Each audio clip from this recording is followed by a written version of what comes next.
오늘은 지난주에 이어서 우리 5과입니다.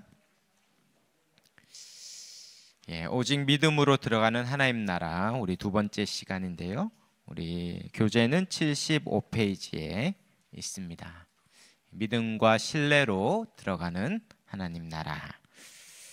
우리 하나님 말씀이 고린도전서 15장 1절에서 4절 말씀인데요.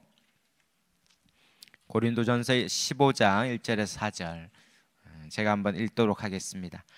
형제들아, 내가 너희에게 전한 복음을 너희에게 알게 하노니 이는 너희가 받은 것이요 또 그 가운데 선 것이라. 너희가 만일 내가 전한 그 말을 굳게 지키고 헛되이 믿지 아니하였으면 그로 말미암아 구원을 받으리라.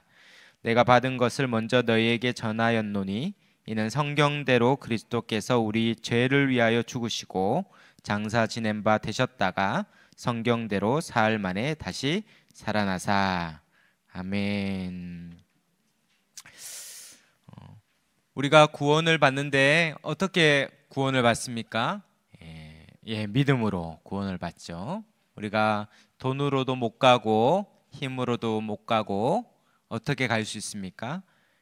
믿음으로 가는 나라 하나님 나라입니다. 그래서 우리가 지난주에도 했지만 믿음으로 간다는 것은 내가 갈 수 있는 것이 전무하다.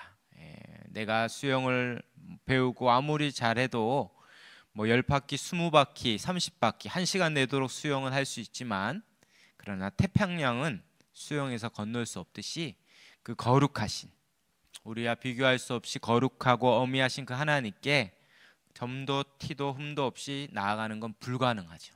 그러므로 우리가 할 수 있는 것이 전무하기에 오직 하나님 편에서 그리스도 안에서 우리에게 베푸신 그 은혜를 믿음으로 가는 것입니다.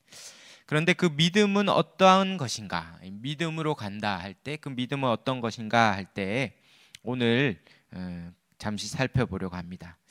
믿음은 그 75페이지 1번에 있는 것처럼 단순히 어떤 사실을 인정한다, 받아들인다, 그 정도에 있지 않고 그 믿는 내용을 다 받아들일 뿐만 아니라 굳게 지친다라는 말까지 포함하고 있어요.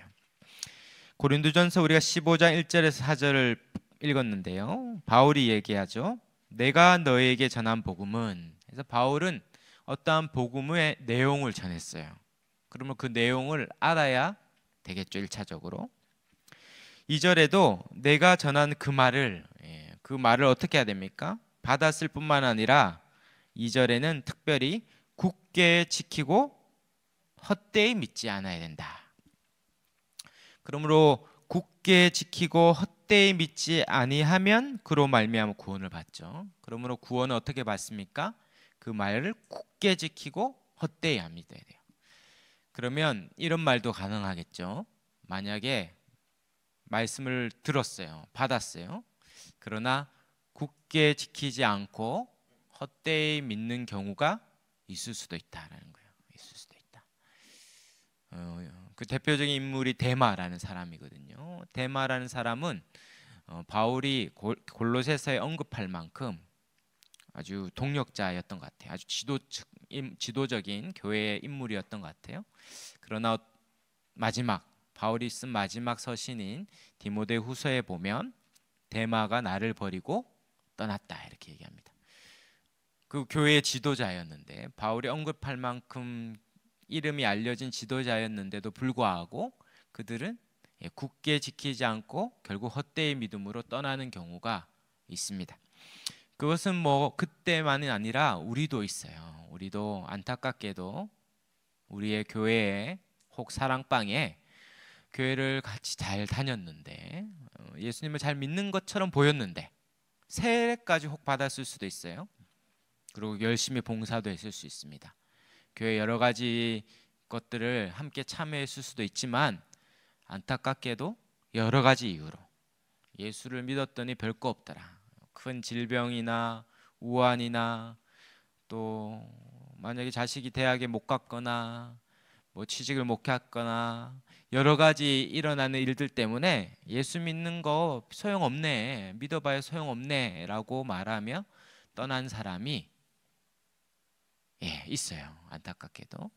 그러므로 그런 분들은 결국 복음을 들었지만 굳게 지키지 못하고 헛되이 믿었던 것이 드러나죠. 그러므로 76페이지에 넘어가서 정말 참된 믿음, 구원받는 믿음은 뭔가, 그래서 오랜 역사상 그것을 정리했습니다. 그래서 참된 믿음은 이 세 가지 요소가 적어도 있어야 된다. 그래서 첫 번째는 지식, 두 번째는 동의, 세 번째는 신뢰. 오늘 요 세 가지를 배워갈 겁니다. 이 믿음의 성격, 참된 믿음, 구원받는 믿음, 진짜 믿음은 요 세 가지, 지식, 동의, 신뢰가 있습니다. 한번 따라해 볼까요? 지식, 동의, 신뢰. 네. 그 옆에 갈로 치고 뭐가 적혀 있죠. 노티티아. 그다음에 동의는 아센수스, 신뢰는 피두치아. 제가 아무렇게나 얘기해도 모르죠. 네. 라틴어가 기록되어 있는데, 그러니까 오래됐다는 거예요.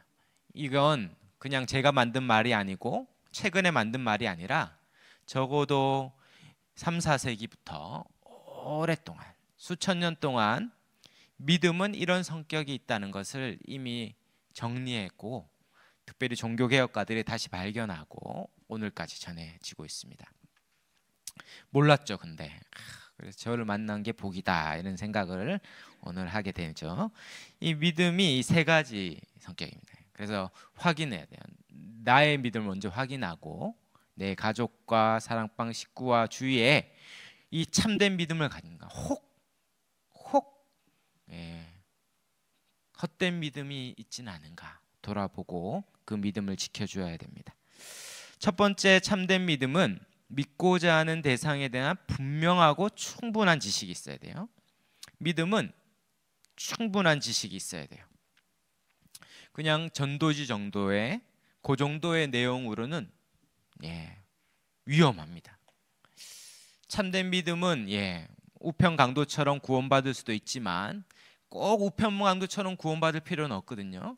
하나님의 은혜로 구원받을 수 있지만, 그러나 지금 우리는 이 분명하고 충분한 믿음의 지식을 가져야 돼요.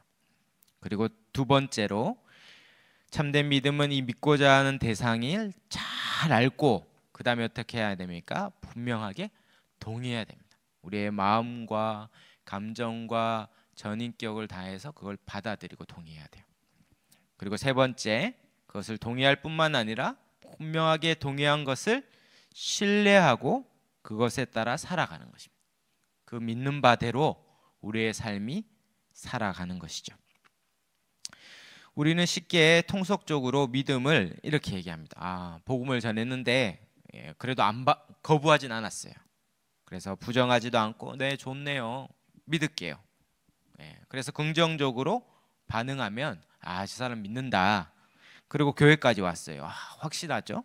그렇게 생각하지만, 그러나 그것만 있으면 안 되고 그 믿음은 반드시 그 믿음에 자기의 인생을 걸고 자기의 전 삶을 의탁하는 것이 있어야 합니다.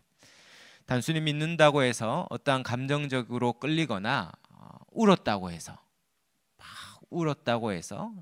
뜨겁게 기도했다고 해서 그것으로 참된 구원받는 믿음을 확인하기에는 너무 위험한 거죠. 그래서 진짜 믿는가를 확인해야 돼요.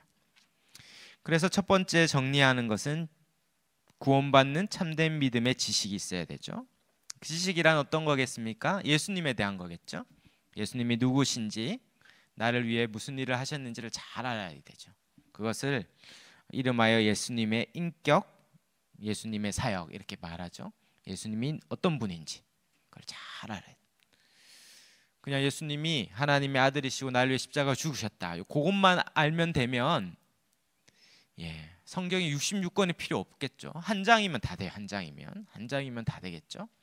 그러나 성경이 66권이고 수천 장으로 이루어진 것은 그 내용을 우리가 잘 알라고 그 내용을 풍성하게 해주셨죠. 지금 바울이 뭐라고 얘기합니까? 성경대로 그리스도께서 우리를 위해 죽으시고 성경대로 부활하셨다. 그 바울이 얘기했던 그 성경대로 할 때 그 성경은 신약 성경을 말하는 게 아닙니다. 바울이 그 처음 60년 1세기의 그 성경은 구약 성경이죠. 아직 신약 성경이 완간되지 않았기 때문에. 그러므로 무슨 말이냐면 구약의 39권도 뭘 얘기하고 있냐면 예수님에 대해 얘기하고 있다는 거예요. 예수님이 오실 거다. 구원자가 오실 거다. 그가 우리를 위해 대신 죽을 거다. 그가 부활하여서 우리를 구원할 거라는 내용이 구약에서부터 그리고 신약에는 더 분명하게, 그러므로 구약의 39권과 상구 27, 신약의 27권, 그래 총 66권은 다 예수님에 대한 이야기예요. 그러니까 그걸 잘 알아야겠죠. 우리가 매일 큐티를 하고 성경을 통독하고 그러면서 뭘 하는 겁니까? 구원받는 믿음의 지식을 얻는 겁니다. 그리고 이게 너무 중요해요. 너무 중요해요. 그래서 이 복음을 잘 알아야 돼요. 그래서 말할 수 있어야 되죠. 예수님이 나를 위해 죽으시고 부활했다는 내용을 단순히 한 2, 3분 얘기하면 끝나면 안 되고 창세기부터 계시록까지를 쭉 얘기할 수 있어야겠죠. 벌써 우리가 오가까지 배웠다면, 이 복음에 대해서 오가까지 배웠다면 얘기할 게 많겠죠. 특별히 77페이지 가운데에 이 믿음의 내용을 다시 요약해 놨는데, 예수님이 왜 이 땅에 오셔서 십자가에 죽으셔야 했는지, 또 왜 부활하셔야 되는지, 그 창조부터 하나님의 형상대로 하나님 나라를 창조하시고 하나님 나라의 백성인 아담과 하와를 지으셨는데, 그 다음에 창세기 3장 아담과 하와가 하나님을 왕으로 삼지 않고 스스로 왕되어서 하나님같이 되려는 범죄, 그 범죄로 인해서 추방당했죠. 그래서 끊임없이 모든 사람들은 하나님을 떠난 이후에 그 나라의 복을 다 상실했기 때문에 먹어도 목마르고 배고프고 무언가를 이루어도 허무하고 허전하고 그 기갈과 목마름, 그 배고픔과 빈곤한 가운데 사는 것입니다. 아무리 많이 가진 사람도, 안 가진 사람도, 엄청난 것들을 소유한 사람도, 그렇지 않은 사람도 다 인생이 죽음이라는 끝 앞에서 불행한 것을 우리가 보게 되죠. 이게 죄 때문이다. 그런데 하나님께서 처음부터 구원의 약속을 하셨다. 우리가 배웠죠. 가죽옷을 지어서 대신 짐승이 대신 죽어서 옷을 입히든 누군가 대신 우리를 위해 죽어 우리를 구원할 그 일, 그리고 하와의 생명을 통해서 올 그분, 그것을 누누이 기대하고 아브라함의 후손으로 다윗의 후손으로 오실 그분을 구약이 계속 예고하고 있었죠. 그리고 마침내 하나님의 아들인 예수님이 이 땅에 오셨고 사시고 죽으시고 부활하셔서 죽음을 이기는 생명을 주시고 뿐만 아니라 승천하셔서 성령을 보내주셔서 우리 안에 그 생명을 가져오셨던 이 모든 내용, 그것을 우리가 믿음으로 구원을 얻는다는 이 내용을 이렇게 얘기할 수 있어야 됩니다. 얘기할 수 있어야 돼요. 그래서 잠깐 만나는 사람이라면 10분, 5분 요약해서 얘기할 수도 있고, 몇 주 동안 만날 수 있는 사람이면 몇 주에 걸쳐서, 집안에 있는 사람이라면 계속 반복해서 이 복음에 대해서 여러 가지로 이야기할 수 있고 전할 수 있어야 되죠. 이 내용이 있어야 되죠. 내용이. 아는 내용은 괜찮아요. 아는 내용은 예를 들어 뭐 휴대폰 뭐 바꿨어요. 휴대폰 바꿔도 다 알죠. 전원 꾹 누르면 켜지고. 그러나 휴대폰에 어떻습니까? 기능이 많아지면 많아질수록 설명서를 봐야겠죠. 설명서를. 근데 그 많아지는 정도가 아니라 그게 어떠한 내 생명과 직결된 의료기기라면 그것에 대해서 우리는 처음부터 끝까지 꼼꼼하게 봐서 그것들이 내 생명을 담보하는 것입니다. 그냥 자동차를 켜고 밟으면 간다 이것만 알고 자동차를 운전했다면 큰일 나죠. 모든 걸 알아야 되듯이 자동차의 모든 걸 세세하게 다 알 수는 없지만, 그러나 내 생명과 인생을 담보하는 그 최소한의 것을 알아야 되듯이 그와 비교할 수 없는 우리의 영혼의 문제에 관해서 우리는 이 복음의 내용을 최소한대로 성경이 말하는 대로 알아야 된다는 거죠. 그것이 바로 첫 번째 지식이죠. 그러나 지식에 끝나지 않고 79페이지에 가면 그것을 더 나가서 알 뿐만 아니라 그것을 믿고 동의해야 돼요. 동의라는 것은 무엇이냐면 그 내용을 그냥 좋은 내용이에요 그렇게 받아들일 수 없어요. 그게 내 인생의 생사를 거는 내용이잖아요. 나는 죽는데 저 사람이 나를 살린다는 이 복음이 얼마나 큰 기쁨이겠습니까? 그리고 이제까지 하나님 없이 살았던 자기의 인생이 얼마나 불행합니까? 그래서 자기의 지나온 인생에 대해서 탄식하고 하나님을 알지 못했던 지나온 죄에 대해서 애통해하고, 그러나 이제라도 복음을 안 것에 대해서 감사하고 기뻐하고, 그런데 오늘도 생각하면 그때 내가 예수를 안 믿었으면 어떻게 할까? 그때 내가 예수님 몰랐으면, 그때 그 사람 못 만났으면, 그때 그 사건 없었으면 지금도 몰랐을 텐데 내가 어떻게 그것을 믿고 알아서 이렇게 구원받았을까? 그 생각하면 생각할수록 너무 감사하고 기쁘죠. 그러므로 그 내용은 그냥 무미건조하게 있지 않아요. 그것은 나에게 너무 벅차게 감사와 기쁨을 만들어내는 거죠. 그러므로 복음의 내용은 그냥 대충 아는 정도로 그냥 끝나는 게 아니라 그것을 들었을 때 전적인 동의와 막 박수를 치고 기뻐하고 감사하는 그런 명백한 반응이 일어납니다. 그게 필연적이죠. 그래서 그 79페이지의 밑에서 넷째 줄에 이런 동의를 성경은 강제된 동의다. 강제된 동의. 동의하지 않을 수 없을 만큼 확실한. 이게 얼마나 큰 은혜냐면 여러분이 복음을 전해보거나 주위에 복음을 전해보면 합니다. 전했는데 대부분 믿지 않을 거예요. 대부분 믿지 않을 거예요. 그런데 어떻게 하다가 믿는 경우가 있습니다. 이게 기적이죠. 그리고 진짜 믿는 사람. 그분은 평생 자기를 생명의 은으로 하는 막 감사해야죠. 감사해요. 왜냐하면 자기가 이거 아니면 죽을 뻔했는데 이 복음 때문에 너무 감사해요. 그것이 뭡니까? 그에게 강제된 동의가인 거죠. 이거 아니면 죽을 뻔했구나. 이것을 믿지 않을 수 없을 만큼의 진리고 복음이라고 받아들이는 것. 그것이 강제된 동의인 거죠. 마지막 세 번째인데요. 그런 지식과 동의에서 멈추지 않고 79페이지 큰 오변에 있는 것처럼 그 참된 믿음은 그 믿는 바에 대한 신뢰.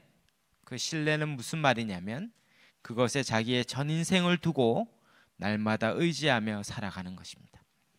믿는다면 거기에 기대어 삽니다. 기대어. 그거 아니면 살 길이 없거든요. 하나님의 말씀이 생명이기 때문에 그것을 볼 수밖에 없고 그 말씀대로 사는 것이 진짜 영생을 얻는 길이기 때문에 그 말씀에 순종하여 사는 거죠. 그래서 그것을 단순히 믿고 동의하는 정도가 아니라 그거에 자기의 삶을 드리는 거죠. 우리가 세 가지 밭의 비유를 들었는데요. 그 밭에 보면 이 동의까지가 있는 사람도 있어요.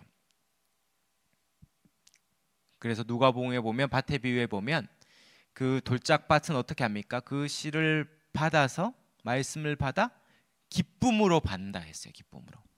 그러니까 돌짝밭도 기쁨으로 받죠. 그러나 어떻게 합니까? 환난과 시험이 오니까 그것을 버리는 거죠. 그러니까 기쁨으로 받기도 해요. 어떤 사람이 정말 예배 때 막 눈물을 흘리며 기도하는 경우도 있습니다. 진심으로 막 찬양하고 예배드리고 봉사하는 것처럼 보였어요.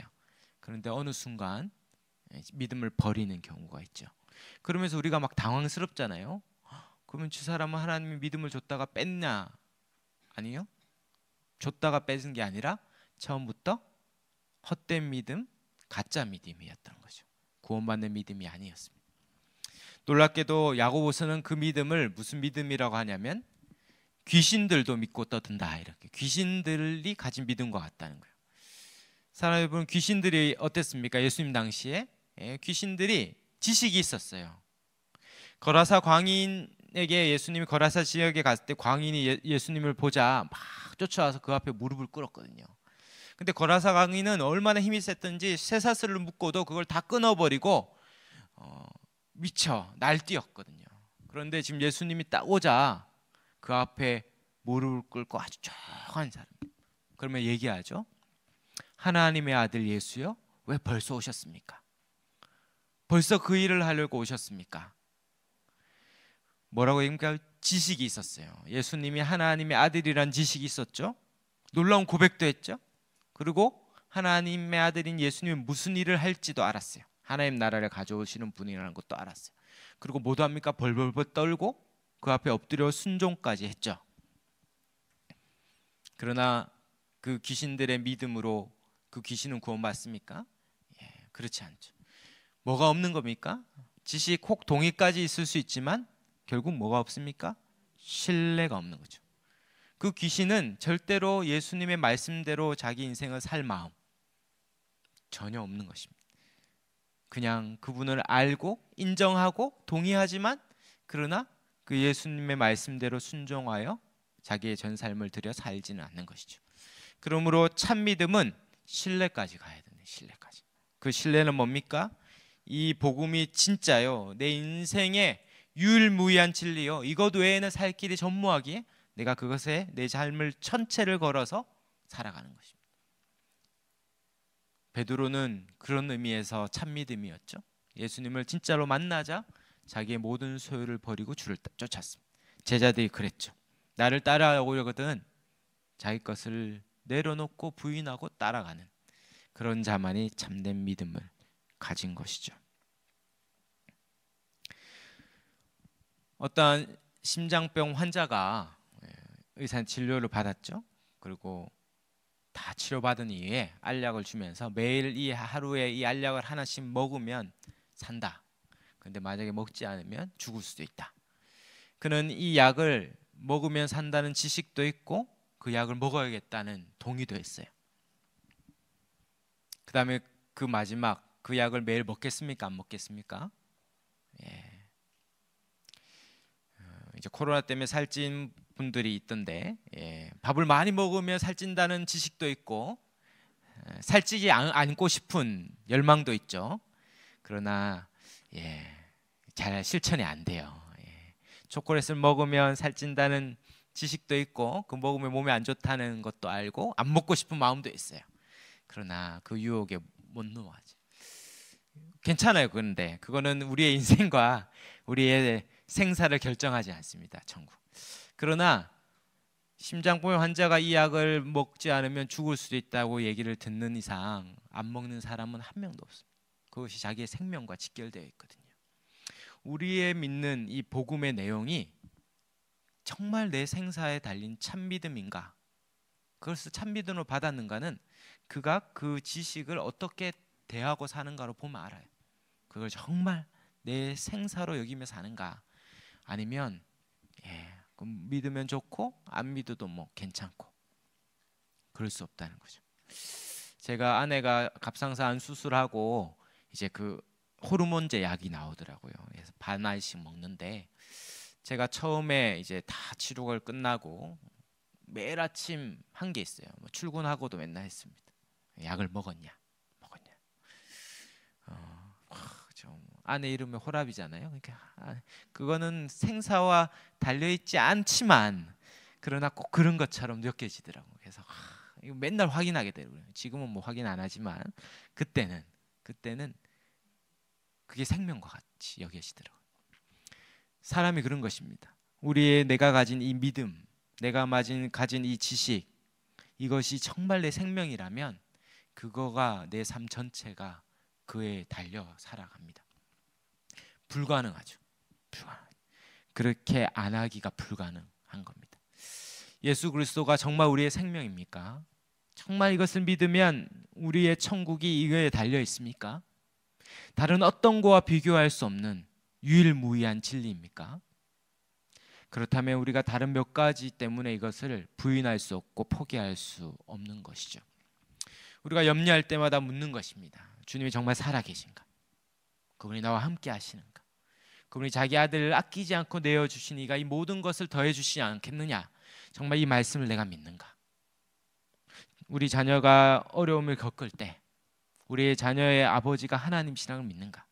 그분이 책임져 주는 믿는가? 정말 그 믿음이 얘를 책임져 주지 얘가 그 믿음이 잠깐 없어도 나중에 믿겠지 하면서 믿음과 상관없이 다른 일에 바쁘게, 학업에 바쁘게 돌아갈 때 그걸 용인하고 있는가? 그렇다면 우리는 무엇을 믿고 있는가? 증명되는 것이죠. 제가 고등부 사역할 때 어떤 애가 있었는데, 그 애가 이제 고등부 올라가면서 막 친구도 없고 하니까 수련회를 안 가겠다는 거예요. 고등학교 탁 올라가는 1월달 고등부 수련회 안 가겠다. 그리고 이제 교회는 가겠는데 수련은 안 가겠다. 근데 그 아버지가 애를 엄청 때리고 네가 안 가면 네 내 자식 아니다, 뭐 이렇게 얘기까지 하면서 걔가 믿음으로 왜 살아야 되는지를 탁 했어요. 그리고 걔가 제자 훈련 받고 나중에 정말 멋진 청년으로 자라는 거 봤거든요. 근데 어떤 부모님은 고등학교 탁 올라가면서 안 보내더라고요. 그래서 안수 집사님이고 권사님이신데 왜 안 보내시냐고 하니까 저랑 같이 예배 가고 이제 대학 가면 쫙 갈 거라고. 그때 담임 목사님이 얘기한 게 있습니다. 지금 아이를 위해 울지 않으면 나중에 피눈물을 흘릴 날이 올 거다, 이런 얘기를 한 적이 있어요. 울어야 되죠. 이게 생사가 걸렸는데 오늘 담임 목사님도 얘기하시더라고요. 사춘기 전에, 더 커지기 전에, 품 떠나기 전에 결판을 내야 되는 결판. 저도 이제 7살, 9살인데 지금 결판을 내려고 어젯밤에도 막 근데 진짜 예수 믿는 거 맞냐, 막 근데 동생을 그렇게 안 사랑하는 거 보니까 구원 안 받은 게 분명하다, 막 회개하고 사랑하기로 오늘 결단했어요. 매를 무서워서 결단한 것 같긴 한데 사랑 여러분, 확인하고 또 확인해야 됩니다. 이거 외에 살 길이 없죠. 이거 외에 살 길이 없어. 다 없어도 천국 가면 다 얻은 겁니다. 다 이 땅에 거 모든 거 얻어도 주님 없으면 다 잃은 거죠. 우리가 무엇을 부러워하고 무엇을 구하고 있습니까? 오직 예수를 믿음으로 그 나라에 들어가는 지식과 동의, 더 나아가 신뢰까지 우리의 전 인생을 걸고 그 믿음으로 마침내 그 나라에 이르는 저와 여러분이 다 되시기를 주의 이름으로 축원합니다. 아멘.